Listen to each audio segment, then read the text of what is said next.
안녕하세요. 오늘 저희가 아주 깊이 이야기 나눠볼 주제는 바로 기독교인의 자유입니다. 이게 신앙생활에서 정말 빼놓을 수 없는 부분이죠. 네, 맞습니다. 오늘 저희의 목표는 이겁니다. 칼뱅이 말한 이 자유가 도대체 뭘 의미하는 건지, 그리고 왜 그렇게 이게 중요하다고 목소리를 높였는지, 또 이게 당신의 신앙, 그리고 당신의 양심에 실제로 어떤 의미가 있는지 좀 명확하게 파악해보는 거예요. 네, 아주 중요한 목표네요. 이게 어쩌면 많은 분들이 좀 오해하거나 아니면 가볍게 생각하실 수도 있는데 사실은 개신교 신앙의 거의 심장부라고 할 수 있잖아요. 그렇죠. 그리고 우리가 늘 부딪히는 문제, 그러니까 자유와 책임 사이에서 어떻게 균형을 잡아야 하나 하는 그 고민의 실마리가 여기에 있을 수 있습니다. 맞아요. 자, 그럼 바로 본론으로 들어가 볼까요? 칼뱅은 이 기독교인의 자유를 아는 것이 알면 좋고 몰라도 그만인 게 아니라 반드시 알아야 한다고 강조합니다. 네, 아주 강하게 이야기하죠. 이게 없으면 우리 양심이 늘 불안하고 두려워하고 망설이게 된다는 거예요. 심지어 이 주제 안에 복음 교리 전체의 핵심이 요약되어 있다. 이렇게까지 말할 정도니까요. 대단한 평가죠. 특히 주목할 점은 이 자유가 칭의 교리의 부록 같다고 표현한 부분이에요. 그 비유가 참 중요합니다. 단순한 덧붙임이 아니라 우리가 어떻게 의롭다 함을 받는지를 이해하는 데 있어서 이게 결정적인 역할을 한다는 거죠. 맞습니다. 하나님을 정말 진지하게 경외하는 사람들에게는 이게 엄청난 위로와 힘이 되지만 동시에 이걸 잘못 사용하면 또 큰 문제가 생길 수도 있다고 경고하기도 하고요. 어떤 위험이 있을까요? 네, 칼뱅은 이 자유를 이야기할 때 꼭 두 가지 극단적인 함정을 같이 언급해요. 아, 양극단이요? 네, 한쪽은 이 자유를 핑계 삼아서 그냥 멋대로 살아도 된다? 모든 순종의 굴레를 벗어던지자 이렇게 생각하는 사람들이고요. 방종으로 흐르는 거네요. 그렇죠. 다른 한쪽은 반대로 이 자유라는 개념 자체가 너무 위험하다. 모든 질서와 절제를 다 무너뜨리는 거 아니냐? 하면서 이 논의 자체를 꺼리는 사람들이죠. 아, 그러니까 아예 말을 꺼내지 말자는 쪽이군요. 네, 그럼에도 불구하고 칼뱅은 이 주제를 절대 포기할 수 없다고 아주 단호하게 말합니다. 왜 그럴까요? 왜냐하면 이 기독교인의 자유를 제대로 이해하지 못하면 그리스도가 누구신지, 또 복음의 진리가 뭔지, 그리고 우리 영혼이 어떻게 참된 평안을 얻는지 이걸 결코 알 수 없다고 봤기 때문이에요. 아, 그 정도군요. 네.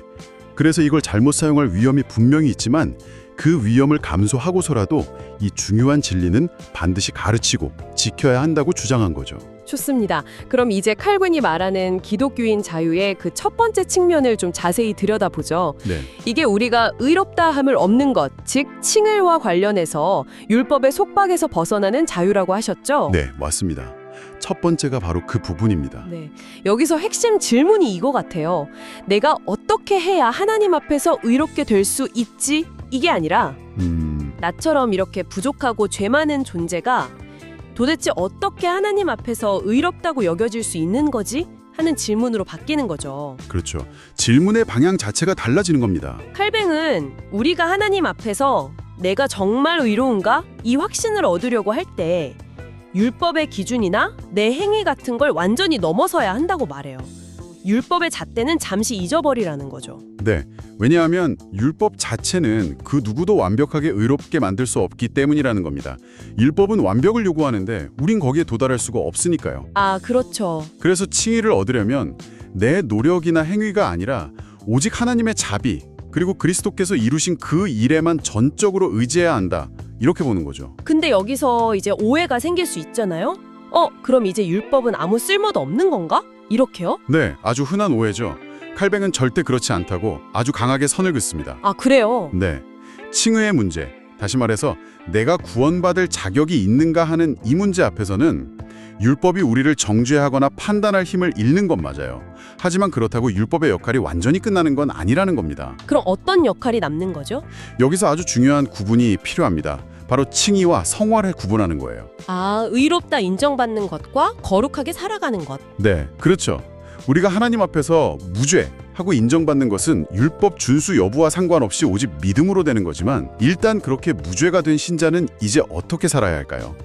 바로 이때 율법이 우리를 가르치고 권면하고 더 나은 삶으로 이끌어주는 뭐랄까 일종의 코치나 내비게이션 같은 역할을 한다는 거죠. 아하, 성화의 길잡이 역할이군요. 맞습니다.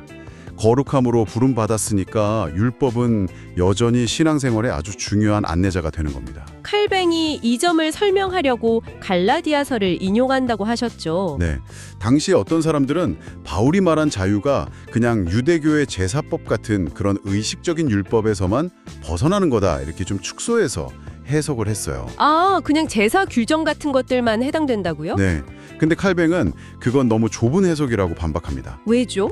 예를 들어 갈라디아서 보면 바울이 그리스도께서 우리를 위하여 저주를 받은 바 되사 율법의 저주에서 우리를 속량하셨다 이렇게 말하거든요. 네. 또 할례를 받아서 율법으로 의롭게 되려고 하면 아예 그리스도에게서 끊어진다고 아주 강력하게 경고하기도 하고요. 아, 굉장히 센 표현이네요. 그렇죠. 이걸 보면 바울이 말하는 자유가 단순히 뭐 특정 규정 몇 개 안 지켜도 된다 이런 차원이 아니라는 게 분명해지죠. 네. 율법 전체가 우리에게 가하는 그 정죄와 저주 그 자체로부터의 완전한 해방, 즉 내 행위와는 전혀 상관없이 오직 그리스도 안에서만 완전한 용서와 평안을 누리는 자유, 이걸 말하고 있다는 겁니다. 와, 정말 근본적인 자유네요. 네, 그렇습니다. 자, 그럼 첫 번째 자유가 율법의 정죄로부터의 자유였어요. 이게 자연스럽게 두 번째 자유로 이어진다고 하셨는데, 만약 우리가 더 이상 율법의 심판을 두려워하지 않아도 된다면 그럼 순종은 어떻게 되는 걸까요? 안 해도 되는 건가요? 아니요, 그게 아니죠. 오히려 그 반대입니다. 반대라고요? 네, 이게 바로 기독교인 자유의 두 번째 부분입니다. 율법의 강압이나 처벌에 대한 두려움 때문에 마지못해 하는 순종이 아니라 자발적인 마음으로, 기쁨으로 하나님께 순종할 수 있게 되는 자유예요. 아, 그러니까 순종의 동기가 달라지는 거군요. 정확합니다. 한번 생각해 보세요. 율법 아래 있을 때는 계속 내가 이거 제대로 하고 있나? 혹시 벌받지 않을까? 이런 불안감 있잖아요. 네, 그렇죠. 늘 조마조마하죠. 그런 상태에서는 진정으로 기쁜 마음으로 자발적으로 순종하기가 참 어렵습니다. 맞아요. 칼뱅은 여기서 하나님을 온 마음으로 사랑하라는 율법의 가장 큰 계명을 예로 들어요. 율법은 완벽한 사랑을 요구하죠. 그렇죠. 100%를 요구하죠. 하지만 아무리 신실한 신자라도 육신의 연약함 때문에 100% 완벽하게 사랑하기는 사실상 불가능합니다. 네, 현실적으로 그렇죠. 만약 여전히 율법의 그 엄격한 잣대만이 유일한 기준이라면 우리의 모든 순종은 결국 불완전하기 때문에 저주받아 마땅하다. 이런 결론에 이를 수밖에 없다는 거예요. 헉, 그럼 희망이 없는데요? 그렇죠. 그래도 내가 이 정도는 선하게 살지 않았나? 하고 스스로를 위로해봤자 율법은 완벽함만을 요구하니까 소용이 없다는 거죠. 아, 그런데 이 두 번째 자유 안에서 하나님과 우리의 관계가 근본적으로 바뀐다는 겁니다. 어떻게 바뀌나요? 더 이상 우리를 심판하시는 두려운 재판관이나 엄격한 주인이 아니라 우리를 너무나 사랑하시는 자비로운 아버지로 하나님을 대하게 된다는 거죠. 아, 아버지와 자녀의 관계로요? 네, 칼뱅이 든 비유가 아주 인상적인데 이게 딱 종과 자녀의 차이 같다는 거예요. 종과 자녀요? 네, 종은 자기가 맡은 일을 완벽하게 끝내기 전에는 감히 주인 앞에 나서기 어렵잖아요. 혼날까 봐 두렵죠. 그렇죠. 눈치 보이죠. 하지만 자녀는 어떻습니까? 자기가 뭘 하다가 좀 서툴고 부족하고 미완성 상태일지라도 스스럼 없이 아버지에게 가져고 가서 보여드릴 수 있죠. 아, 네. 아빠, 나 이거 만들었어 하면서요. 맞아요. 왜 그럴 수 있을까요? 아버지가 자신의 그 부족한 모습 그대로를 받아주고 또 그 순종하려는 마음, 그 노력 자체를 기특하게 여겨주실 거라는 믿음이 있기 때문이죠. 와, 그 비유가 확 와닿네요. 네. 그래서 켈빈은 성경 말라기서에 사람이 자기를 섬기는 아들을 아낌같이 내가 그들을 아끼리니 이 말씀을 인용하면서 하나님께서 우리의 불완전한 순종조차도 마치 아들의 서툰 노력을 보시는 것처럼 너그럽게 받아주신다는 확신이 정말 중요하다고 강조해요. 그 확신이 없으면 네, 그 확신이 없으면 우리는 늘 주눅들어서 참된 예배나 섬김을 드리기 어렵다는 거죠. 항상 뭔가 부족하다는 느낌이 시달릴 테니까요. 그렇군요. 이 자유가 정말 순종의 질을 바꾸는 거네요. 맞습니다. 그리고 이 자유는 로마서 6장 14절 너희가 법 아래 있지 아니하고 은혜 아래 있음이라 라는 말씀과 아주 깊이 연결돼요. 아, 그 유명한 구절이죠. 네. 여기서 정말 중요한 점은 이 자유가 이제 율법의 정죄 안 받으니까 내 맘대로 죄 줘도 괜찮아. 이런 방종의 허가증이 절대 아니라는 겁니다. 오히려 그 반대라고 하셨죠? 네. 오히려 그 반대예요. 바울이 로마서에서 바로 이어서 뭐라고 권면하나요? 죄에게 너희 몸을 내주지 말고 의의 무기로 하나님께 드리라 이렇게 말하잖아요. 네, 맞아요. 왜 그렇게 말할 수 있을까요? 바로 우리가 더 이상 율법의 엄격한 기준으로 우리의 불완전한 행위 하나하나를 평가받고 정죄당하지 않는다는 사실, 즉 은혜 아래 있다는 이 사실 자체가 오히려 우리에게 죄와 싸우고 거룩함으로 나아갈 힘과 용기를 준다는 겁니다. 아, 실패해도 다시 일어설 수 있다는 격려가 되는 거군요. 그렇죠. 실패해도 괜찮아. 너는 여전히 내 사랑하는 자녀야. 다시 일어서서 나아가자. 이런 하나님의 음성을 들을 수 있게 되는 거죠. 이게 두 번째 자유의 핵심입니다.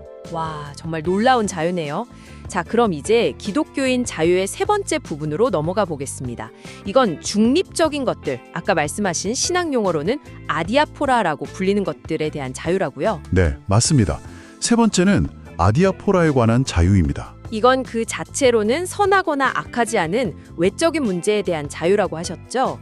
예를 들면 어떤 것들이 있을까요? 뭐 어떤 음식을 먹을지 말지, 어떤 옷을 입을지, 특정한 날짜를 기념할지 말지 이런 것들입니다. 성경이 명확하게 이건 꼭 해라 혹은 이건 절대 하지 마라 라고 규정하지 않은 그런 영역들이죠. 네, 우리 일상에서 사실 이런 영역이 굉장히 많잖아요. 그렇죠. 아주 많죠.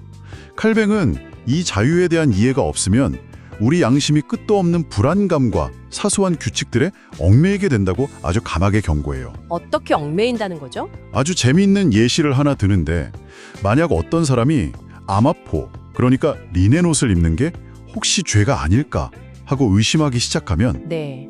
곧 삼배로 만든 옷도 의심하게 되고 나중에는 식탁보 없이 밥 먹는 거, 좀 맛있는 음식을 먹거나 포도주를 마시는 거, 심지어 그냥 깨끗한 물 마시는 것까지 망설이게 된다는 거예요. 와, 점점 범위가 넓어지네요. 네, 결국에는 길 가다가 지푸라기를 혹시 비스듬히 밟은 건 아닌가 이런 것까지 죄가 아닐까 고민하게 되는 지경에 이를 수도 있다는 거죠.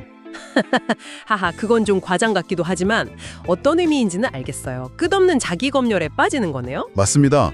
핵심 문제는 이런 사소한 것들 하나하나에 대해서 하나님께서 내가 이걸 사용하기를 원하실까 아닐까 이 질문에 완전히 갇혀버리는 겁니다. 이런 상태가 계속되면 결국 절망에 빠지거나 혹은 이렇게까지 세세하게 간섭하시는 것처럼 느껴지는 하나님께 오히려 반감을 갖게 될 수도 있다는 거죠. 아, 그것도 위험하네요. 네, 그래서 이 문제에 대한 칼뱅의 원칙은 로마서 14장에 나오는 말씀에 근거합니다. 깨끗한 자들에게는 모든 것이 깨끗하다. 하지만 속되게 여기는 그 사람에게는 속되니라. 그게 무슨 뜻인가요? 기본적으로 모든 외적인 것들, 그러니까 아디아포라는 우리의 자유에 속한다는 겁니다. 다 하나님이 우리에게 주신 선물들이죠. 네. 하지만 중요한 전제가 있어요. 바로 하나님 앞에서 우리 마음이 거리낌 없이, 즉 깨끗한 양심으로 그것들을 받아들일 때 그렇다는 겁니다. 아, 내 마음의 상태가 중요하군요. 그렇죠. 여기서 주목할 점은 만약 어떤 것에 대해서 미신적인 생각이나 죄책감 혹은 이거 진짜 해도 되나? 하는 의심이 조금이라도 끼어든다면 네. 본래는 아무 문제가 없는 순수한 것이라도 나에게는 더러운 것이 될 수 있다는 겁니다. 왜죠? 왜냐하면 믿음을 따라 하지 아니하는 것은 다 죄이기 때문이죠. 의심하면서 행하는 것은 결국 하나님을 온전히 신뢰하지 못한다는 표현이 될 수도 있으니까요. 아, 그렇군요. 내 마음에 확신이 없으면 죄가 될 수도 있다. 네. 그래서 이 세 번째 자유의 목적은 우리가 하나님이 주신 이 세상의 좋은 선물들을 양심의 가책이나 불안감 없이 평화롭게 사용하는 데 있는 겁니다. 단 감사하는 마음으로, 그리고 하나님의 선하심과 관대하심을 인정하면서 말이죠. 디모데전서에서도 모든 것을 감사함으로 받으면 버릴 것이 없다고 했잖아요. 네, 맞아요. 자, 이렇게 세 가지 측면의 자유를 살펴봤는데요. 율법의 정죄로부터의 자유, 자발적 순종의 자유, 그리고 중립적인 것들에 대한 자유. 칼뱅은 이 모든 자유가 결국에는 영적인 문제, 즉 우리 양심과 관련된 문제라는 걸 계속 강조한다고요. 네, 맞습니다. 그게 핵심이에요.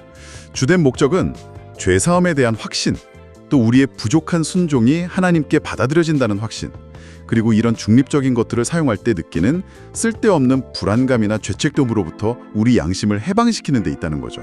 평안을 주는 겁니다. 그렇기 때문에 이 자유를 잘못 사용하는 두 가지 극단적인 태도를 경계해야 한다고 지적하시는군요. 네, 첫째는 특히 부유한 사람들이 이 자유를 핑계 삼아서 사치나 과시, 허영심 같은 육신의 욕망을 채우는데 마구 사용하는 경우예요. 아, 자유를 남용하는 거네요? 그렇죠. 이런 태도는 하나님이 주신 선한 선물들을 사용하는 그 행위 자체를 더럽힌다고 봤어요. 그럼 두 번째는요? 둘째는 다른 사람들 앞에서 이 자유를 꼭 행사해야만 직성이 풀리는 태도예요. 예를 들어 마치 금요일에 일부러 고기를 먹어야만 내가 자유롭다는 게 증명되는 것처럼 행동하면서 그것 때문에 시험에 들 수도 있는 믿음이 연약한 형제들은 전혀 배려하지 않는 거죠. 아, 다른 사람에게 상처를 주는 경우군요. 네, 자유를 과시하는 거죠. 문제는 외적인 사물 그 자체가 아니라 그것을 사용하는 우리의 내적인 태도에 있다는 겁니다. 예를 들어 부자들이 비난받는 이유가 단순히 부자라서 혹은 좋은 음식이나 포도주 자체가 악해서가 아니에요. 그것들에 탐닉하고 절제 없이 빠져들고 또 그것들을 통해 교만이나 허영을 드러내는 방식으로 사용하기 때문이라는 거죠. 아, 사용 방식과 태도가 문제군요. 그렇죠. 핵심은 순수한 양심과 절제입니다. 마음에 절제가 있을 때, 즉 지나친 욕망이나 낭비, 교만 없이 감사함으로 사용할 때 비로소 그것이 합법적인 사용이 된다는 겁니다. 바울이 빌립보서에서 말했듯이 어떤 형편에 처하든지 스스로 만족하는 법을 배우는 것이 좋은 모델이 될 수 있겠죠. 네. 그럼 아까 말씀하신 두 번째 문제, 자유를 과시하듯 사용해서 다른 사람들에게 상처를 주는 경우는 어떻게 봐야 할까요? 금요일에 고기 먹는 예시처럼요. 네. 믿음이 약한 사람이 보기에는 금요일에 고기를 먹는 것이 여전히 좀 꺼림칙할 수 있잖아요. 그렇죠. 그럴 수 있죠. 그런데 굳이 그 사람 앞에서 나는 자유롭다 이렇게 외치면서 고기를 먹어서 그 사람 마음을 어렵게 하고 실족시키는 행동 같은 거죠. 여기서 아주 중요한 통찰이 나옵니다. 우리의 자유는 사람들 앞에서 증명하거나 과시하기 위한 것이 아니라는 거예요. 아, 그럼 누구 앞에서 누리는 건가요? 근본적으로 하나님 앞에서 누리는 것이라는 점입니다.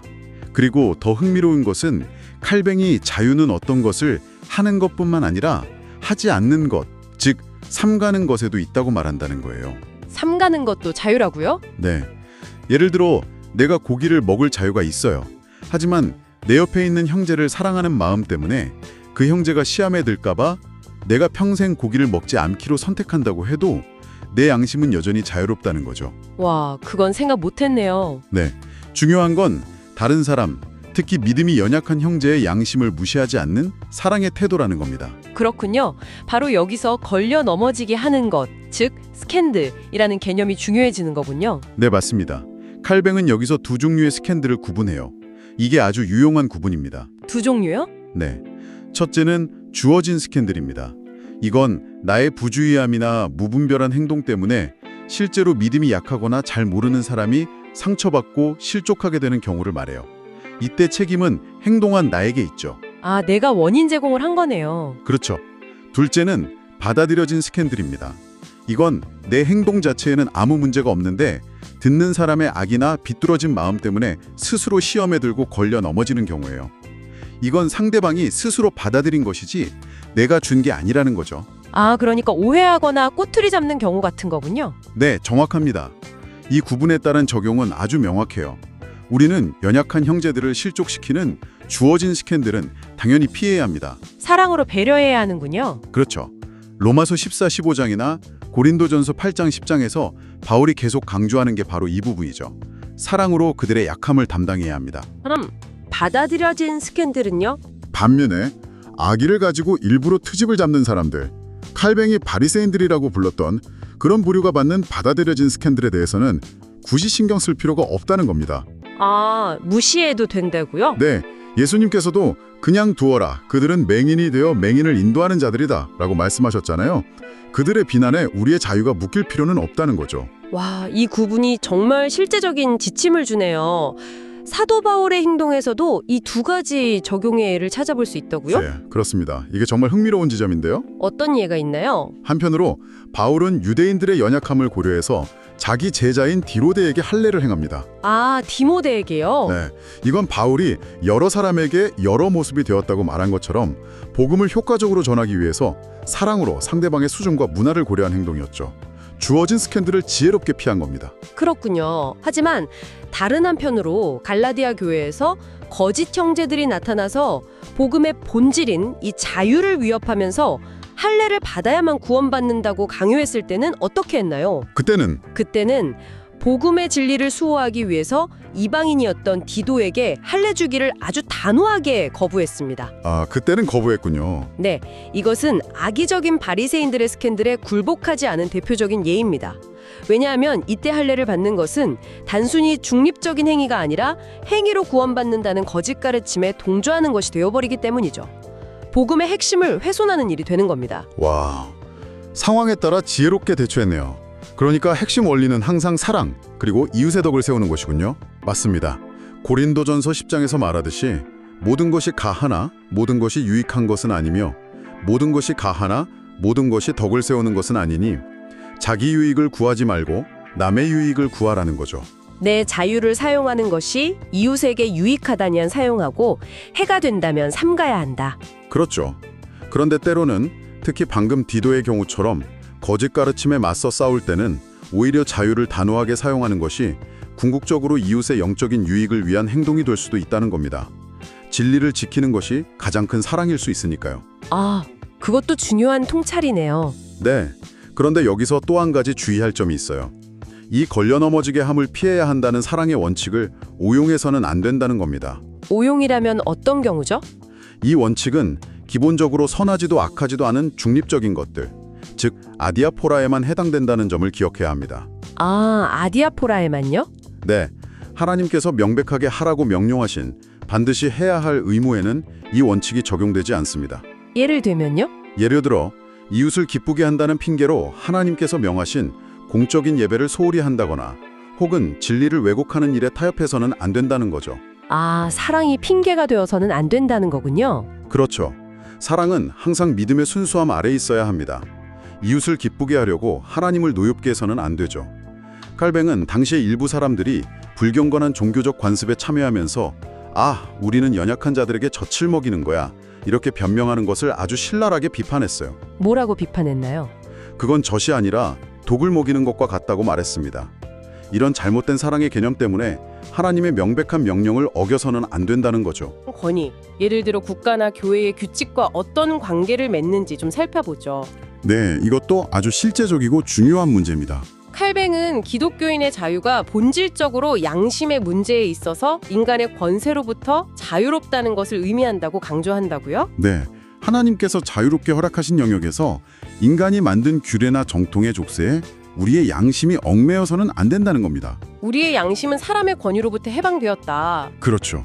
이 자유는 그리스도의 피라는 정말 엄청난 대가를 치르고 주어진 것이기 때문에 우리의 양심을 다시 사람의 규율 아래 종속시키는 것은 그리스도의 죽음을 헛되게 만드는 행위라고까지 아주 강하게 말합니다. 와, 우리의 양심이 사람이 만든 법령에 얽매이기 시작하면 그리스도의 은혜는 희미해지거나 결국 사라져버릴 수도 있다는 강력한 경고죠.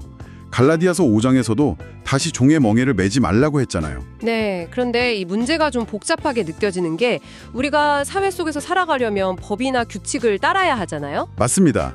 그래서 이 복잡한 문제를 명확하게 이해하기 위해서 칼뱅은 그 유명한 두 왕국 교리를 제시합니다. 아, 두 왕국 교리요? 네, 이걸 이해하면 그림이 좀 더 선명해질 거예요. 기본적으로 사람에게는 두 종류의 통치 영역이 있다는 겁니다. 하나는 영적 왕국이에요. 이건 우리의 양심을 다스리고 경건과 하나님 예배로 이끄는 내적인 영역이죠. 영혼의 영역입니다. 네. 다른 하나는 정치적 혹은 시민적 왕국입니다. 이건 우리의 외적인 행동과 사회 질서를 다루는 영역이에요. 예를 들어 세금을 내거나 교통법규를 지키거나 사회 규범을 따르는 것들이 다 여기에 해당되죠. 아, 내적인 영역과 외적인 영역으로 나누는 거군요. 네, 이 두 왕국은 서로 다르고 항상 구분해서 생각해야 합니다. 영적인 자유가 곧바로 정치적, 사회적 무질서나 방종을 의미하는 것은 절대 아니라는 거죠. 그러니까 하나님 앞에서 양심의 자유를 얻었다고 해서 세상 법을 안 지켜도 된다는 뜻은 아니군요. 그렇죠. 그리스도인이라 할지라도 외적인 통치 영역에서는 여전히 세상의 법과 질서에 순종해야 할 의무가 있다는 겁니다. 물론 교회 내의 규칙에 대해서도 그것이 하나님의 말씀에 부합하는지 아닌지 분별해야 하지만 그건 또 다른 논의 주제고요. 그런데 여기서 좀 혼란스러운 지점이 생겨요. 사람들이 종종 이 영적 왕국, 즉 양심의 법정과 시민적 왕국, 즉 외적인 법정을 혼동하기 쉽다는 거죠. 맞습니다. 그게 문제의 핵심이죠. 게다가 로마서 13장 5절에서 바울 사도가 위정자에게 순종할 때 양심을 따라서도 할 것이니라 이렇게 말하거든요. 그렇다면 세상의 법도 우리의 양심을 구속하는 걸까요? 이게 헷갈려요. 네, 아주 좋은 질문입니다. 그 부분을 풀기 위해서 양심이라는 단어의 의미를 좀 더 깊이 파고들 필요가 있어요. 양심이요? 네, 칼뱅은 양심, 컨사이언스를 그냥 단순히 선악을 구분하는 도덕 감각 정도로만 보지 않았습니다. 라틴어 어원 컨시엔티아는 함께 아는 것, knowing with를 의미하는데요. 함께 아는 것. 누구랑요? 바로 하나님과 함께 아는 것입니다. 즉, 양심이란 내 안에 있는 증인처럼 내가 항상 하나님의 심판대 앞에 서 있다는 사실을 계속 의식하게 만들고 나의 생각과 행동을 하나님의 기준에 비추어 보게 하는 그런 내적인 인식 기능이라는 거죠. 로마서 2장에서도 양심이 증거가 된다고 하잖아요. 아, 마치 내 안에 설치된 하나님의 CCTV 같은 느낌이랄까요? 뭐 그렇게 이해할 수도 있겠네요. 그래서 양심은 기본적으로 나와 하나님 사이의 관계 속에서 작동하는 겁니다. 선한 양심이라는 것도 결국 하나님 앞에서 거릴 것이 없는 내적인 순수함을 의미하는 거고요. 그렇군요. 그럼 어떤 법이 양심을 구속한다는 말은 무슨 뜻일까요? 그것은 다른 사람이 보든 안 보든 상관없이 오직 하나님 앞에서 그 법이 나를 얽어맨다는 의미입니다. 예를 들어 마음속으로 음욕을 품지 말라는 하나님의 법은 누가 보지 않는 내 마음속에서조차 나를 구속하죠. 이것이 바로 양심을 구속하는 법입니다. 아, 하나님의 직접적인 명령 같은 거네요. 그렇죠. 하지만 우리가 앞서 다룬 중립적인 것들, 아디아포라에 대한 인간적인 법규나 사회적인 관습은 좀 다르다는 겁니다. 어떻게 다른가요? 예를 들어 우리가 공동체의 질서나 다른 사람에 대한 사랑 때문에 어떤 외적인 행동을 하거나 삼가할 수 있습니다. 뭐 교통법규를 지킨다거나 공공장소에서 예절을 지키는 것들이요. 네. 하지만 이때에도 내 양심 자체가 그 법규에 완전히 종속되어서 그걸 어기면 하나님 앞에서 큰 죄를 짓는 것처럼 죄책감을 느낄 필요는 없다는 겁니다. 그 법규는 우리의 외적 행동을 규제하는 것이지 양심 자체를 옭아매는 것은 아니라는 거죠. 아, 그 차이가 중요하네요. 외적 행동과 내적 양심. 네, 고린도전서 10장에서 바울이 우상에게 바쳐졌던 고기를 먹지 말라고 권하면서 덧붙인 말이 아주 좋은 예시인데요. 내가 말하는 양심은 너희의 것이 아니오 남의 것이니 라고 말해요. 남의 양심 때문에 안 먹는다고요? 그렇죠. 다른 사람의 연약한 양심을 배려해서 외적인 행동, 즉 고기 먹는 것은 삼가지만 내 양심 자체는 그것을 먹는 것이 본질적으로 죄라고 속박되지 않은 상태, 즉 여전히 자유롭다는 것을 의미합니다. 와, 정말 명쾌한 설명입니다. 그러니까 결국 이 모든 논의가 우리에게 주는 교훈은 이거군요. 중립적인 영역에 속하는 인간적인 법이나 규칙들은 우리의 외적인 행동을 규제할 수는 있다.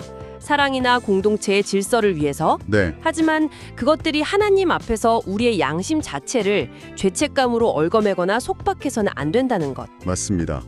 우리의 양심은 오직 하나님 앞에서 자유로워야 한다는 것. 이것이 칼뱅이 그토록 강조했던 기독교인 자유의 아주 중요한 핵심 중 하나입니다. 네, 오늘 정말 장칼뱅의 안내를 따라서 기독교인의 자유라는 아주 깊고도 중요한 주제를 함께 탐구해 보았습니다. 이 자유가 단순히 내 맘대로 하는 것이 아니라 칭의와 불가분하게 연결되어서 율법의 정죄로부터 해방되는 자유, 또 두려움이 아닌 사랑으로 기꺼이 순종하는 자유, 그리고 중립적인 것들에 대해서 양심의 거리낌 없이 감사함으로 누리는 자유, 이 세 가지 측면을 가진다는 것을 확인했네요. 네, 그리고 이 자유를 어떻게 지혜롭게 사용해야 하는지, 즉 사랑과 덕을 세우는 것을 우선하되 거짓된 속박에는 저항해야 한다는 점, 또 궁극적으로 이 자유는 시민적 순종과는 구별되는 하나님 앞에서의 양심의 자유에 관한 것이라는 점도 깊이 살펴봤습니다. 네, 정말 많은 것을 생각하게 하는 시간이었습니다. 오늘 나눈 이 이야기들을 마무리하면서 마지막으로 당신에게 이런 질문을 한번 던져보고 싶습니다. 네, 어떤 질문인가요? 당신의 삶 속에서 당신의 개인적인 자유가 주변 사람들, 특히 믿음의 형제자매들의 어떤 민감함이나 필요와 부딪히는 것처럼 느껴질 때가 있을 겁니다. 특히 성경이 명확하게 답을 주지 않는 그런 소위 회색지대에서요. 아, 네, 그런 경우들이 있죠. 그럴 때 오늘 우리가 함께 이야기 나눈 이 자유와 사랑의 균형을 어떻게 찾아가시겠습니까? 하나님 앞에서 내가 누리는 양심의 자유와 동시에 이웃을 향한 사랑의 책임 사이에서 당신은 어떻게 지혜롭게 행동할 수 있을지 한번 깊이 고민해보는 계기가 되기를 바랍니다. 네, 정말 중요한 질문이네요. 이 자유와 책임의 섬세한 균형을 담심의 삶 속에서 어떻게 아름답게 이루어갈지 묵상해보시는 시간이 되시길 바라면서 오늘 저희 이야기는 여기서 마치도록 하겠습니다. 함께 해주셔서 감사합니다. 감사합니다.